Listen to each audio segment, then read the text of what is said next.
इंदुलेखा जी, चित्रा जी, ये सब सखियां हैं ठाकुर जी की, तो ये सखियों की चर्चाएं भी आएंगी, मंजरियों की चर्चाएं आएंगी, गोपियों की चर्चाएं आएंगी। उनको बड़े भाव से सुनिएगा और उनको स्त्री मान करके बिल्कुल मत देखिएगा। वे ही आचार्य हैं, इन्हीं की कृपा से ही प्राप्त होगा। इसलिए हरि, राधा, वृंदावन और सहचरी, हरिवंश,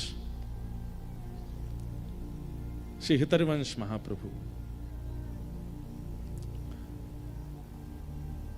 उनका आज प्रादुर्भाव दिवस है।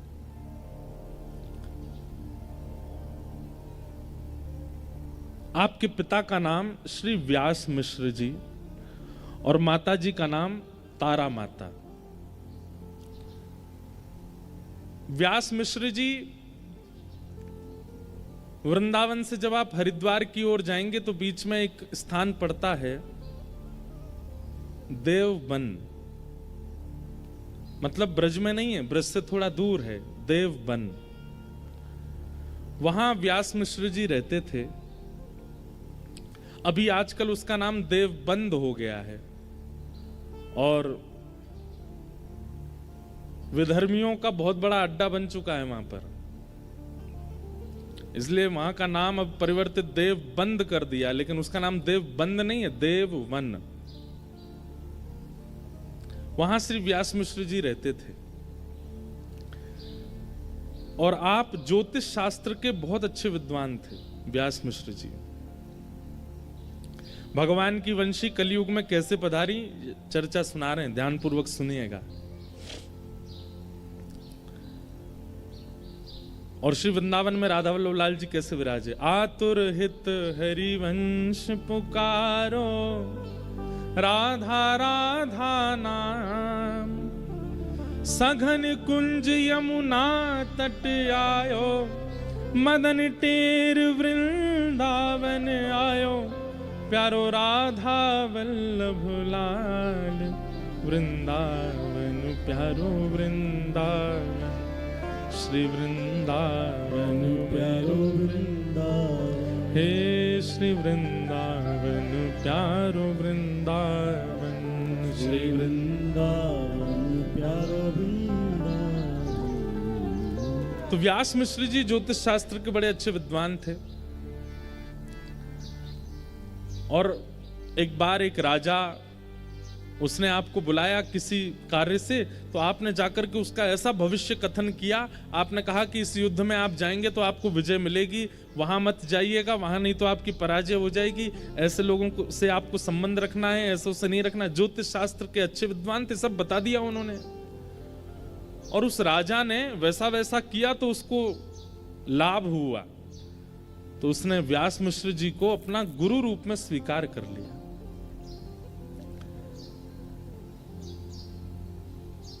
सब कुछ है जीवन में, प्रतिष्ठा मिल गई, लेकिन पुत्र नहीं है। और कई बार माता पिता सर्वगुण संपन्न होते हैं, लेकिन माता पिता का सर्व सुख केवल और केवल संतान है। पहले तो इच्छा होती है ब्याह हो जाए, और ब्याह होने के बाद में बस एक ही इच्छा रह जाती है दोनों माता पिता की कि एक श्रेष्ठ संतान की प्राप्ति हो जाए। व्यास मिश्र जी और तारा माता दोनों कहीं ना कहीं थोड़े से विचलित रहते थे कि कोई संतान नहीं है। तो करें क्या? तो कई बार अभावग्रस्त जीवन जब होता है तो हर व्यक्ति से कोई ना कोई उम्मीद लगने लगती है। बहुत ध्यान से सुनिएगा। जब जीवन में अभाव का अनुभव होता है ना, तो फिर हर किसी से उम्मीद होती है कि हमारे अभाव की पूर्ति ये कर दें। और उसमें भी अगर कोई वैष्णव दिख जाए, कोई संत दिख जाए, कोई महापुरुष दिख जाए, तो उनसे तो उम्मीद लाख गुना ज्यादा हो जाती है।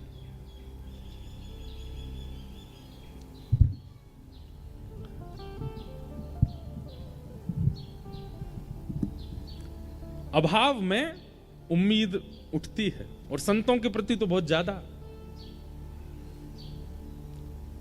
एक बार महाराज जी एक नदी के तट पर एक प्रसिद्ध एक उदाहरण है, हमने बहुत पहले कथा में कहा था, आज याद आया। एक बार एक नदी के तट पर एक संत रहते थे, कुटिया बना के रहते थे, किसी से मिलते नहीं थे, अपनी साधना करते थे।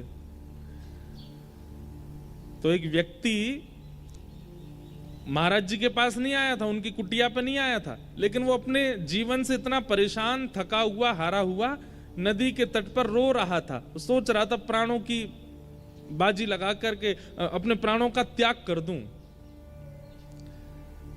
तो उसके रुदन को जब महापुरुष ने भीतर कुटिया में सुना तो उनको लगा ये कौन रो रहा है। आते जाते नहीं थे बाहर, लेकिन एक व्यक्ति को रोता देख वो महापुरुष बाहर आ गए। बाहर आकर के उन्होंने देखा कि एक व्यक्ति रो रहा है और प्राण त्यागने की पूरी स्थिति बन चुकी है उसकी, नदी में डूब करके प्राण त्यागेगा। महाराज जी उसके पास दौड़े दौड़े गए, जाकर के बोले, हे भैया तुम रो क्यों रहे हो, क्या बात है? तो उसने बताया, बोले मेरे साथ ऐसा हो गया, मेरी पत्नी मुझे छोड़ के चली गई, मेरे बच्चों को भी अपने साथ लेके चली गई, भाइयों ने घर से निकाल दिया, मेरी कोई देखता नहीं, मेरे पे इतना कर्जा हो गया, दुकानदार सब लोग और पूरे गांव के लोग मुझे मारने को घूम रहे हैं, अब मेरे पास और कोई चारा नहीं है, मैं क्या करूं? मैं किसी और जगह जा भी तो नहीं सकता, मुझ पे इतना धन नहीं कि मैं पलायन करके किसी और गांव में चला जाऊं। अब मेरे पे एक ही तरीका है कि मैं प्राण त्याग दूं। और वो संत जो थे उन्होंने इतने दुख कभी सुने ही नहीं थे। वो तो इतने, अरे राम राम राम, ये सब हो रहा है तुम्हारे साथ? बोले हाँ।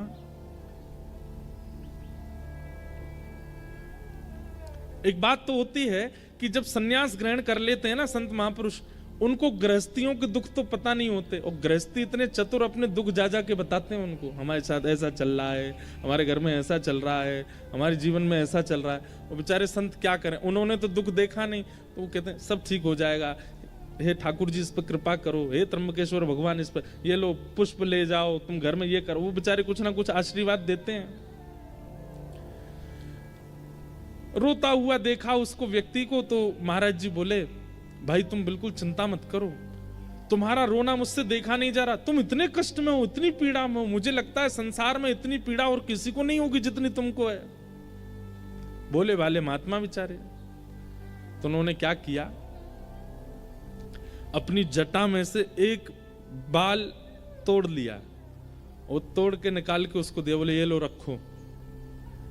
हमने अपने जीवन में जितना तप किया, जितना भजन किया, जितना साधन व्रत आदि सब किया ना, उन सबका हम थोड़ा सा अंश तुमको दे रहे हैं, इसको जाकर के अपने घर में किसी तिजोरी में या डिबिया में इसको रख देना चुपचाप, और सुनो किसी को बताना मत, इसको ले जाकर के रखो, कल से ही तुम्हारे दिन ठीक होने लग जाएंगे।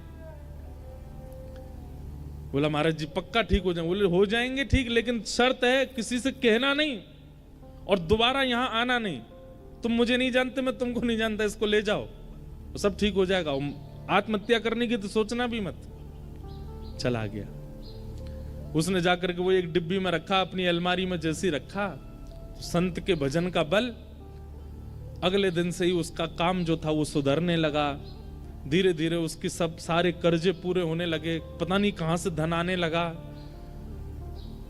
जब देखा पत्नी ने कि पति सुधर गया, सब कुछ ठीक हो, तो पत्नी भी आ गई, बच्चों को भी ले आई। धीरे धीरे इतना सब कुछ बढ़िया हो गया कि उसने अपना छोटा घर तो छोड़कर बगल वाली जमीन पर बड़ा घर बना लिया। कहां जिस पर एक समय रोटी खा ले तो 3 दिन तक भोजन नहीं होता था, आज उसकी ये स्थिति हो गई है कि 56 भोग बनते हैं घर में। एक दिन उसके साले साहब, मतलब पत्नी के भैया, वो आए और आकर के उससे बोले, भैया जीजा जी, आज से 2-3 साल पहले आपकी स्थिति हम सबको पता है क्या थी, और आज आपकी स्थिति क्या है ये भी हम सबको पता है। ऐसा क्या किया आपने जो ये सब कुछ इतना हो गया? जीजा जी अदा में बैठे थे, हंस रहे थे। अरे अब क्या बताऊं तुमको, वो नदी है ना हमारे गांव में। बोले हाँ, वहां पे एक कुटिया है, उसमें एक महात्मा रहते हैं, उन्होंने अपने अंग का बाल तोड़ करके मुझको दे दिया और वही मैंने अपनी तिजोरी में रख लिया, उसी से सब कृपा हो रही है। लेकिन सुनो, तुम मत जाना वहां पर, मैंने तुमको बता दिया, और तुमको जितना चाहिए मुझसे ले लो, लेकिन तुम मत जाना। लेकिन किसी व्यक्ति को पता चल जाए कि भाई बिना कुछ किए, बिना जॉब किए, परिश्रम किए, किसी के बाल रखने मात्र से काम बनना है, कौन नहीं जाएगा।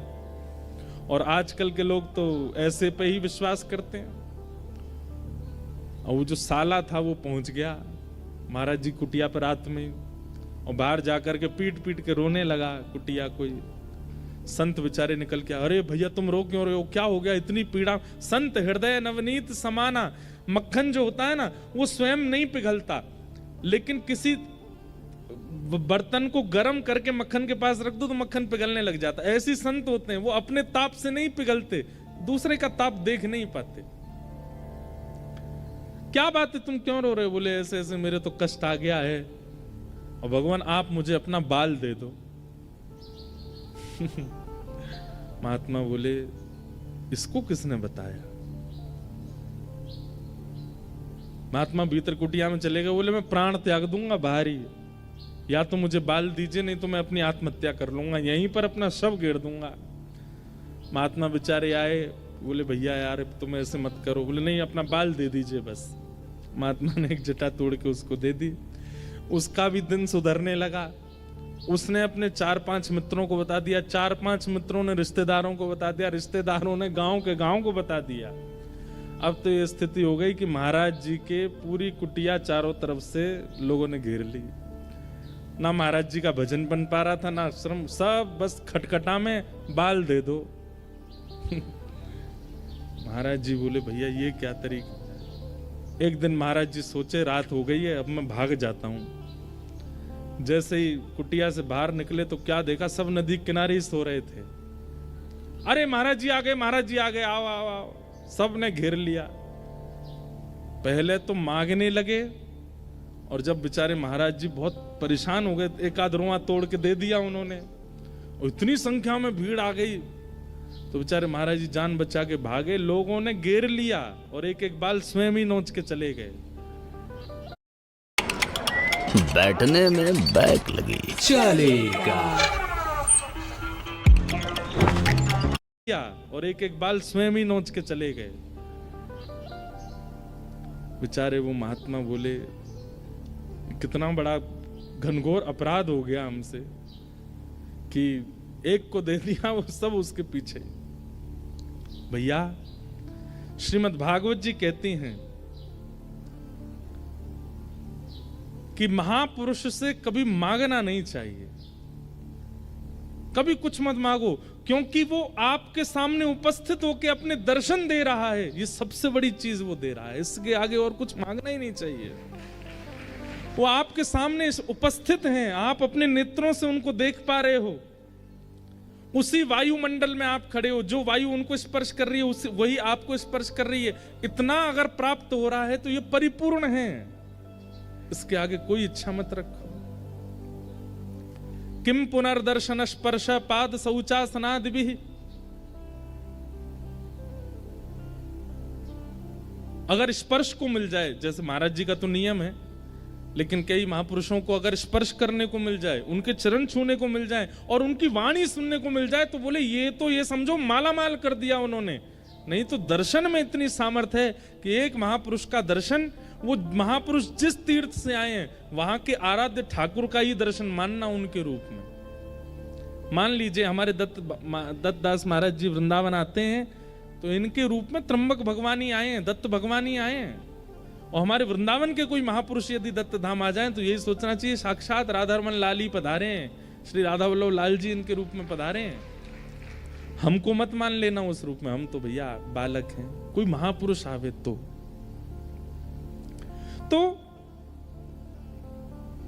जब अभावग्रस्त जीवन होता है ना, तो सबसे उम्मीद होती है कि हमें कुछ मिले।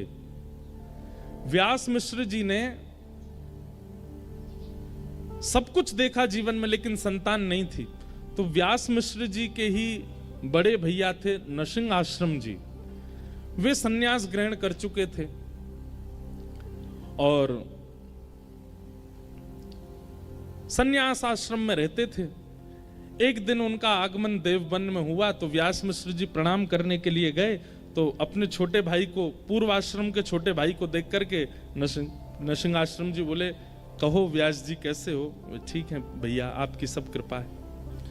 बोले तुम्हारे मुखमंडल से ऐसा लगता है कि तुम बहुत चिंता में हो, क्या बात है, बहुत पीड़ा में लग रहे हो? तो व्यास मिश्र जी बोले पीड़ा तो कुछ नहीं है, बस संतान नहीं है।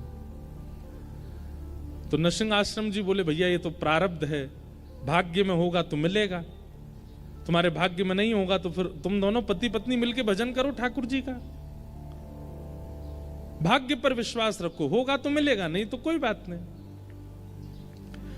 तो ये बात सुनकर के व्यास मिश्र जी के बगल में बैठी हुई उनकी पत्नी तारा जी, मतलब हरिवंश महाप्रभु की माता जी, वो बोल पड़ी। और क्या बोली? वैसे तो संकोच करती थी, ये हमारे जेठ जी हैं, भले ही सन्यास में हैं लेकिन हैं तो बड़े भैया हमारे पति के, संकोच करती थी, लेकिन आज बोल पड़ी कि अगर भाग्य पर ही निर्भर रहना है तो आप जैसे महापुरुषों के दर्शन का लाभ क्या होगा? यदि जीवन में भाग्य ही सर्वोपरि होता है, भाग्य ही सर्वाधान होता है, तो आप जैसे महापुरुषों के दर्शन, प्रवचन और स्पर्श से हम लोगों को प्राप्त क्या होता है? यदि भाग्य पर ही निर्भर रहना है तो सत्संग करना छोड़ देते हैं, महापुरुषों का दर्शन छोड़ देते हैं, कथा वार्ताएं सुनना छोड़ देते हैं, भाग्य में जो है वो मिलेगा। ये बात नरसिंह आश्रम जी के हृदय को स्पर्श कर गई कि बात तो सही है कि अगर भाग्य से ही सब मिलना होगा तो संत दर्शन का प्रभाव क्या है, संत दर्शन का लाभ क्या है? नरसिंह आश्रम जी बोले तुम चिंता मत करो, मैं कुछ प्रार्थना करता हूं ठाकुर जी से। और आप इतने दिव्य थे कि एकांत में वन में जाकर के आपने ठाकुर जी से प्रार्थना की, और जैसे ही नेत्र बंद करके ठाकुर जी से आराधन करने लगे तो और दिन तो ठाकुर जी का श्री विग्रह दिखाई देता था, और दिन तो ठाकुर जी के वैकुंठनाथ पति के दर्शन होते थे, पर आज ठाकुर जी की वंशी दिखने लगी। और तभी मानो जैसे ठाकुर जी ने आज्ञा की हो कि हमारे प्रेम रस के उत्थान के लिए हमारी वंशी ही अवतार ग्रहण करेगी, और वह अवतार आपके छोटे भाई व्यास मिश्र के यहां ही पुत्र रूप धारण करके आएंगे, आप आज्ञा कर दो। नरसिंह आश्रम जी लौट करके आए और आकर के व्यास मिश्र जी से कहा आप चिंता मत करो, ठाकुर जी ने मुझे आश्वासन किया है कि आपके घर भगवत भक्ति का प्रचार करने वाले एक बालक का जन्म होगा।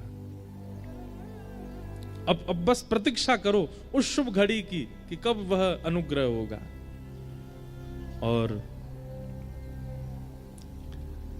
वह घड़ी आई कि तारा मैया के कुक्षी में एक बालक आ गए।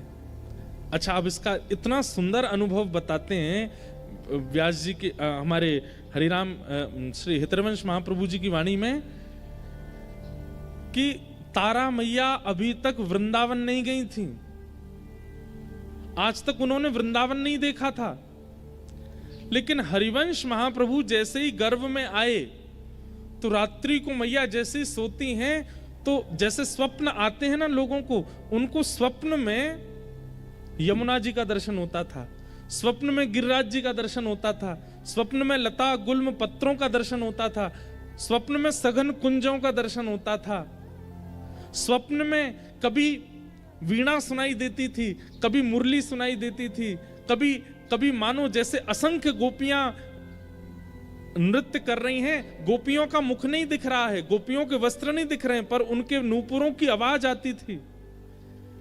कभी कभी रात्रि स्वप्न में अचानक से मोगरे की सुगंधी, गुलाब की सुगंधी, चंदन की सुगंधी आने लगती थी।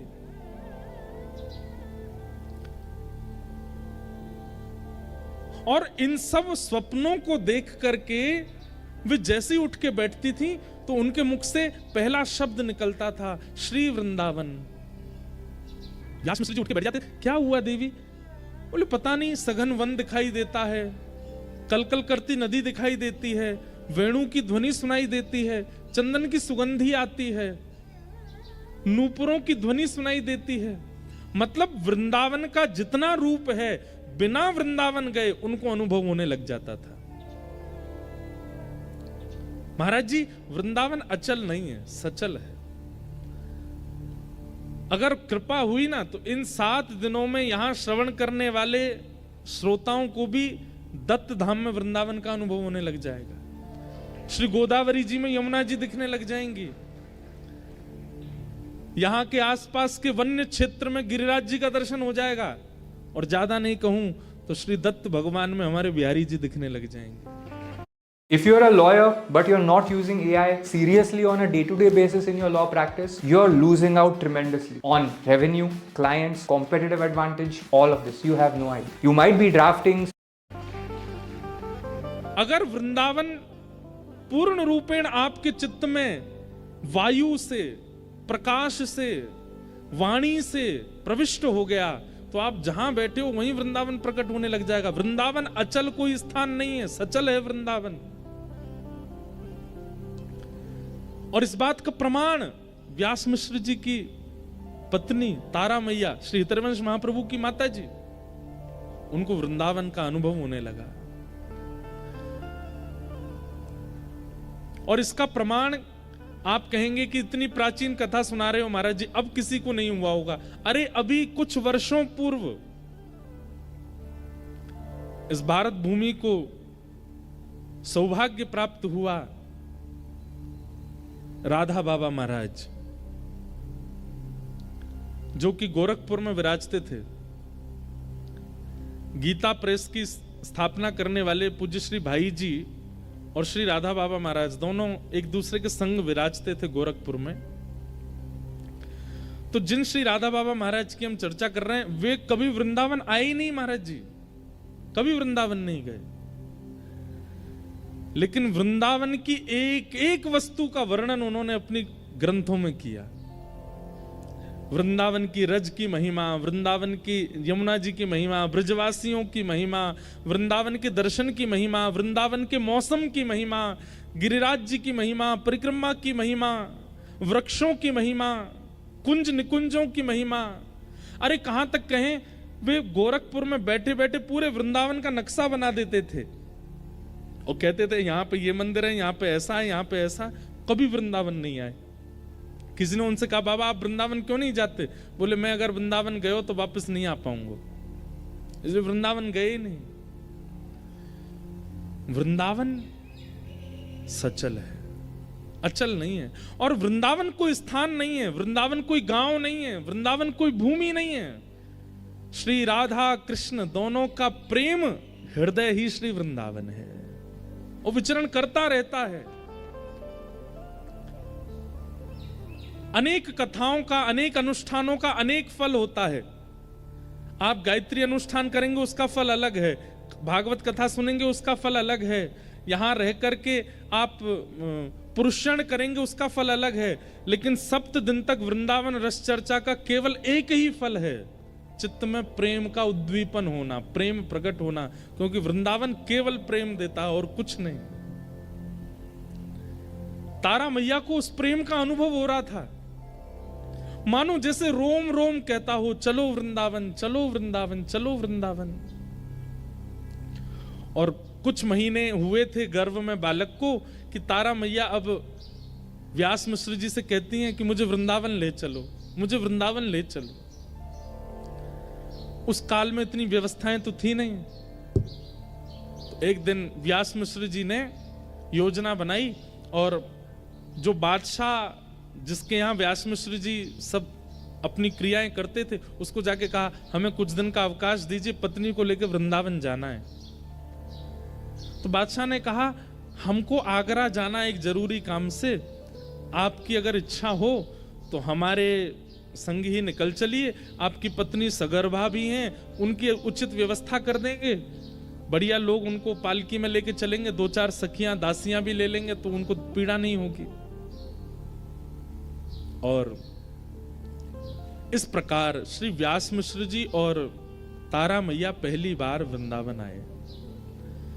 जैसे ही वृंदावन में प्रवेश किया तो तारा मैया की स्थिति ऐसी है, गर्भ में बालक है, पहले कभी आई नहीं है, लेकिन जैसे ही वृंदावन में प्रवेश करती हैं तो व्यास मिश्र जी को कह रही हैं आगे एक चौक आएगा और वहां चौक से दाहिनी ओर जब देखेंगे ना, बाएं ओर जब देखेंगे ना तो वहां एक तोता बैठा होगा, आप उससे बोलेंगे राधा, तो वो राधा उच्चारण करेगा। व्यास मिश्र जी भी आश्चर्य में, ये सब इनको पता कैसे है? क्योंकि गर्भ में जो बालक है वो साक्षात वृंदावन के प्रकट करता श्री हितरवंश महाप्रभु। वो वंशी के अवतार हैं, ठाकुर जी की वंशी ही आई है। वो जैसे जैसे पहले से बताने लग जाती हैं, यमुना जी का वर्ण कैसा है, यमुना जी की वायु कैसी है, यमुना जी की सुगंधी कैसी, पहले से ही बता देती हैं। वृंदावन में निवास किया, वृंदावन में, तब वृंदावन में मंदिर नहीं थे, तब वृंदावन में ज्यादा स्थान नहीं थे भ्रमण के। वृंदावन सघन वन हुआ करता था, और उस सघन वन में बड़े बड़े संत महापुरुष ऋषिजन जाकर के केवल भजन करते थे, कुटिया बना करके, और उनकी भजन स्थली पर ही ठाकुर जी का कुछ ना कुछ अनुभव हो जाता था। कभी पीताम्बरी दिख जाती थी, कभी कोई नूपुर मिल जाता था, कभी कोई कंठ की माला मिल जाती थी, कभी मोरपिच्छ मिल जाता था। ऐसे अनुभव होते थे बस वृंदावन में, और कुछ नहीं है। तो यहाँ भी मैं नेचर में ऑब्जर्व कर रहा हूँ कि हम कौन कौन से स्केचेस बना सकते हैं। जब भी कोई आर्टिस्ट आर्ट की फील्ड में प्रोफेशनल, यमुना जी में स्नान करके शाम का समय हुआ तो व्यास मिश्र जी बोले, तारा अब रात्रि का समय है, एकांत सघन वन है, यहां से हमें चलना चाहिए। तो वृंदावन से चलने की बात सुनते ही रोने लग गए कि मैं इसको छोड़ के कैसे जाऊं, यहां तो मेरे प्राण बसते हैं। मानो तारा मैया के मुख से मां नहीं बोलती हैं, उनके गर्भ में बैठे हुए हरिवंश बोलते हैं। लेकिन व्यवस्थाएं वहां थी नहीं कुछ भी रात में रुकने की, तो निकलना पड़ा। मानो ठाकुर जी ने विचार किया कि अगर ये आगरा पहुंच गए, वैसे तो आगरा तक ब्रज की सीमा मानी जाती है, लेकिन फिर भी विचार किया कि ये ब्रज से बाहर ना जाएं, अब ब्रज आए हैं तो ब्रज में ही इस बालक का जन्म हो। तो वृंदावन से थोड़ी दूरी पर मथुरा पार करने के बाद आगरा के मार्ग पर एक स्थान है बाद, जिसको बाद ग्राम कहते हैं, रिफाइनरी के, आज की रिफाइनरी के पास, उससे पहले बाद ग्राम।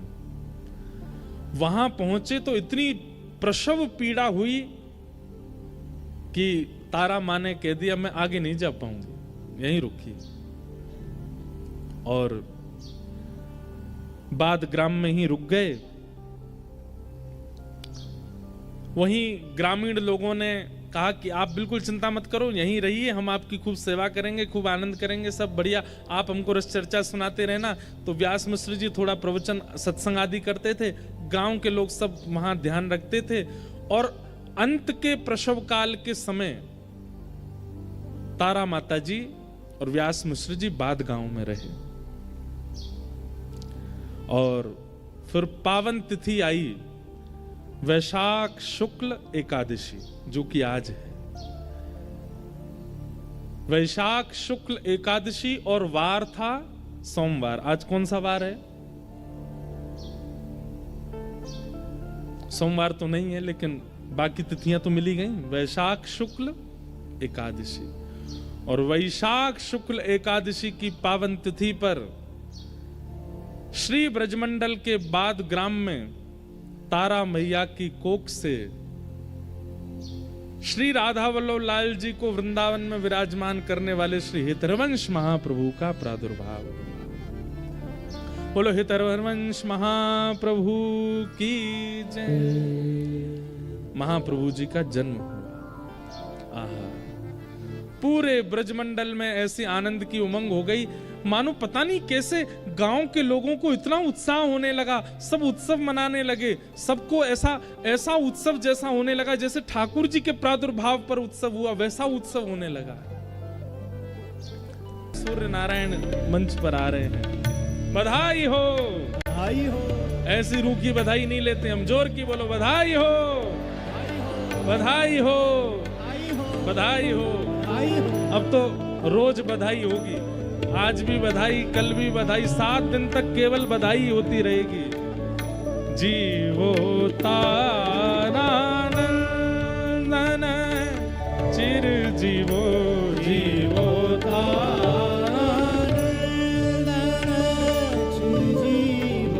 करुणा कुशल जगत गुरु रानी, करुणा कुशल जगत गुरु